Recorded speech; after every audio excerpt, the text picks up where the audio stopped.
VOA News. I'm Christopher Cruz reporting. An angry U.S. Supreme Court nominee Brett Kavanaugh told the Senate Judiciary Committee on Thursday that sexual misconduct allegations against him have destroyed his family and reputation.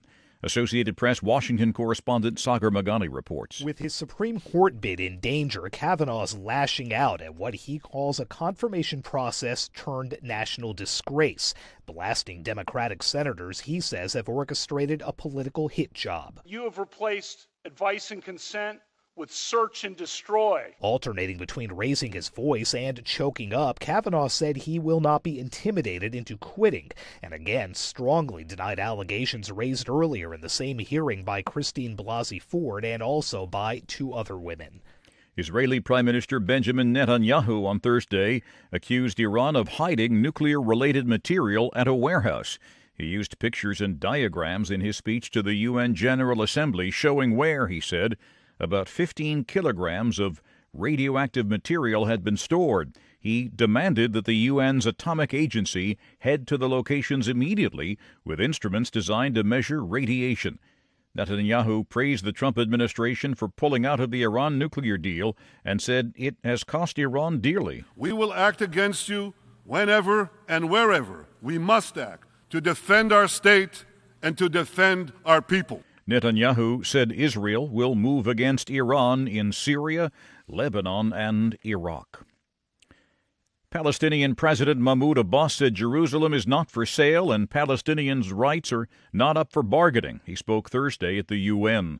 He also called President Trump biased in favor of Israel. This is VOA News. At the United Nations, Russia and China called for international sanctions to be eased on North Korea as an incentive for the isolated nation to denuclearize. VOA UN correspondent Margaret Bashir says if sanctions are eased, it could jeopardize the international consensus on the pressure campaign. The UN Security Council has voted unanimously on several rounds of increasingly tough and targeted sanctions against North Korea since its first nuclear test in 2006. But Thursday, Russia and China appeared to signal they could break that unity by choosing a position opposite to that of the United States and to many Western and other countries. U.S. Secretary of State Mike Pompeo, who chaired Thursday's Security Council meeting, maintained it was international pressure that had paved the way for diplomacy, and it must continue. The UN Human Rights Council agreed Thursday to document alleged crimes committed by the Myanmar government against the country's Rohingya minority. The 47-member council voted 35-3 to create what it called an independent mechanism that will follow up on a previous fact-finding commission. More than 700,000 members of the mostly Muslim Rohingya have fled to neighboring Bangladesh from Rakhine State since the largely Buddhist government of Myanmar began a widespread crackdown across the region in 2017. The crackdown came in response to a series of attacks committed by Rohingya militants. Dutch police said Thursday that they had arrested 7 men suspected of plotting a major terror attack in the Netherlands. The arrests were the results of a month-long investigation based on intelligence suggesting that a 34-year-old man of Iraqi descent was planning an attack on a large event that could cause major casualties. The suspects allegedly had planned to use bomb vests and assault rifles to attack one site and a car bomb to attack another.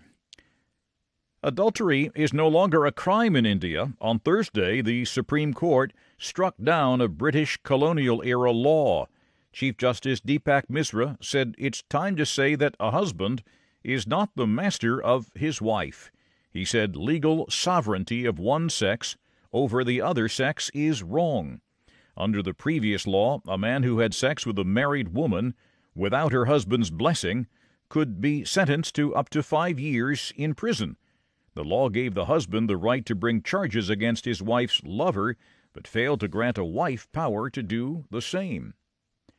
You can find more on these and other late-breaking and developing stories from around the world around the clock at voanews.com and on the VOA News mobile app.